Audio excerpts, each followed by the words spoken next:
Platon'un bütün diyalogları içinde belki de en zorlusu, en kafa karıştırıcısı, yani gerçekten de en gizemli olanı Parmenides'tir. Bu metin felsefe tarihinin en büyük bulmacalarından biri olarak görülüyor ve inanın bana bugün bile zihinleri fena halde zorlamaya devam ediyor. Düşünsenize, Parmenides yüzyıllardır düşünürleri şaşkına çeviriyor. Antik çağdan bugüne kadar kim geldiyse herkes bu metnin ne anlama geldiğini çözmeye çalışmış ama bir türlü ortak bir karara varılamamış. Peki bir metni bu kadar gizemli, bu kadar çözülemez kılan ne olabilir ki? İşte bu analiz boyunca peşinden koşacağımız asıl gizem tam olarak bu. Platon, hayatını adadığı o meşhur idealar kuramını, kendi kalesini neden kendi elleriyle yerle bir etmeye çalışsın?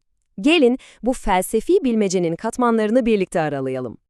Her şey felsefe sahnesinde unutulmaz bir karşılaşmayla, adeta bir düelloyla başlıyor. Bir yanda genç, pırıl pırıl, kendine fazlasıyla güvenen bir zihin var, Sokrates. Karşısında ise felsefenin yaşayan devleri duruyor. Platon bizi alıp, muhtemelen kurgusal olsa da efsanevi bir ana götürüyor. Felsefenin en büyük üç ismi, tarihte belki de ilk ve son kez aynı odada. Havadaki o entelektüel gerilimi ve heyecanı bir hayal etsenize. Zenon, varlığın çok olmasının mantıksal olarak imkansız olduğunu kanıtlamaya çalışıyor. Ama gencecik Sokrates bu tuzağa düşmüyor. Diyor ki, bir dakika ya, ben hem bir kişiyim hem de kollarım, bacaklarım gibi çok parçam var. Bunda tuhaf olan ne? Bu basit ama acayip zekice hamleyle herkesi bir anda şaşırtıyor. İşte bu. Tam bir oyun değiştirici hamle. Sokrates tartışmayı sıradan fiziksel nesnelerden alıp soyut, mükemmel idealar dünyasına taşıyor ve hem Zenon'u hem de Parmenides'i derinden etkiliyor. Tartışmanın seviyesini bir anda arşa çıkarıyor.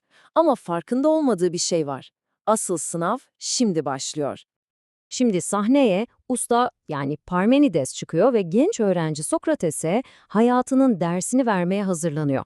Platon'un kendi teorisine yönelik en acımasız, en keskin eleştirileri işte tam da burada başlıyor. Önce saldırıya uğrayacak olan kaleyi bir tanıyalım. Platon'un meşhur idealar kuramı.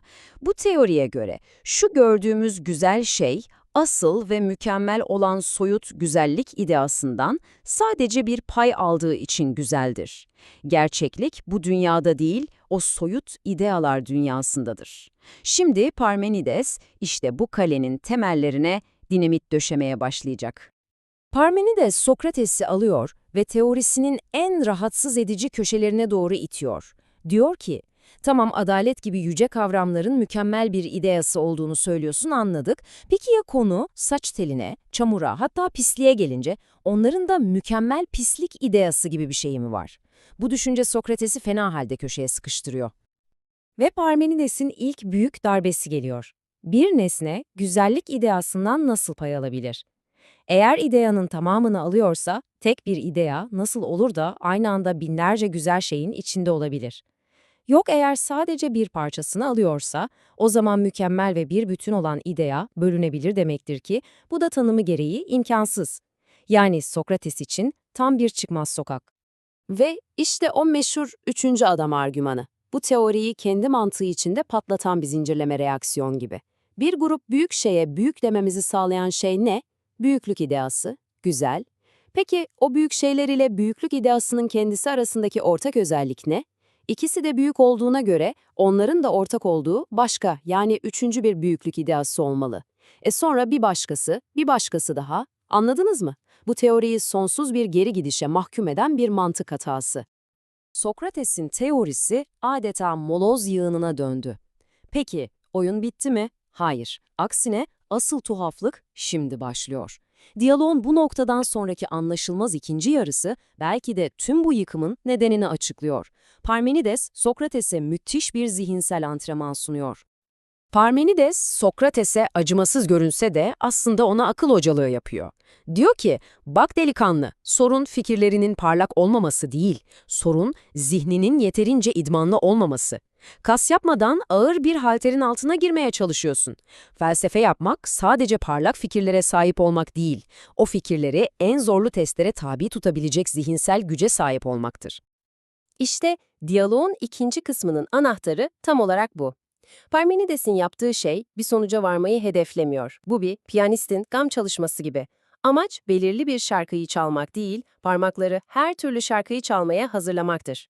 Parmenides de Sokrates'e zihnini her türlü felsefi probleme hazırlayacak bir beyin egzersizi gösteriyor. Bu tablo o müthiş egzersizin ne kadar beyin yakan cinsten olduğunu özetliyor. Bakın, Parmenides ne yapıyor? Bir vardır gibi basit bir varsayımla yola çıkıyor. Sonra mantıksal adımlarla hem birin hem de diğer her şeyin hem her şey hem de hiçbir şey olduğu gibi akıl almaz, çelişkili sonuçlara varıyor. Sonra tam tersini yapıyor, bir yoktur diyor ve ne dersiniz yine tamamen aynı çelişkili sonuçlara ulaşıyor. Amaç varılan sonuçlar değil. Amaç o sonuca giden yolda zihnin geçtiği dolambaçlı yollar, yani antrenmanın ta kendisi. Peki, tüm bu zihin jimnastiğinden sonra elimizde ne kalıyor? Platon bize bütün bunlarla ne anlatmak istiyor?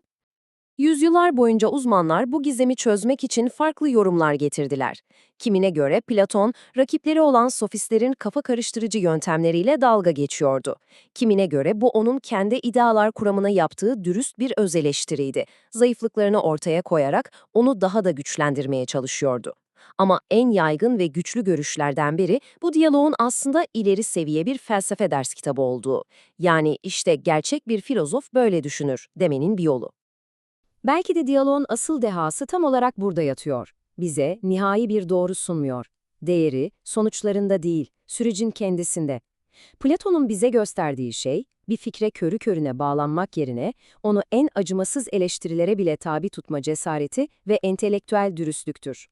Ve Parmenides bizi felsefenin en temel sorusuyla işte böyle baş başa bırakıyor. Belki de gerçek bilgelik her şeyi bildiğini iddia etmekte değil, en temel inançlarımızı bile sorgulamaktan asla ama asla vazgeçmemekte yatıyordur.